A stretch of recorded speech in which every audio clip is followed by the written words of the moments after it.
Maka sambil mengenangkan anugerah kebaikan dan cinta istimewa yang telah mereka terima, mari kita menyerahkan mereka kepada Tuhan melalui doa-doa ini.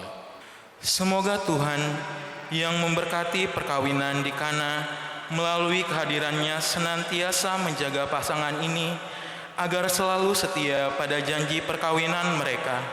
Marilah kita mohon. Semoga cinta mereka berbuah dan menjadi sempurna. Semoga mereka dapat saling mendukung dalam damai dan saling membantu, serta sebagai orang Kristiani menjadi saksi Injil. Marilah kita mohon. Kabulkanlah doa kami ya Tuhan. Semoga umat Allah tumbuh dari hari ke hari dalam keutamaan, dan semoga semua orang yang berbeban berat mendapatkan kekuatan dalam rahmat suci Allah. Marilah kita mohon. Kabulkanlah doa kami ya Tuhan. Semoga rahmat sakramen perkawinan dari semua pasangan suami istri yang hadir di sini diperbarui oleh Roh Kudus. Marilah kita mohon. Kabulkanlah doa kami ya Tuhan.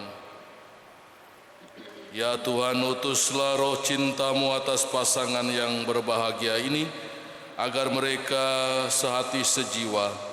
Jangan biarkan sesuatu mengganggu kebahagiaan mereka, tapi lindungi dan jagalah mereka selalu, karena Engkaulah yang telah memberkati mereka. Amin.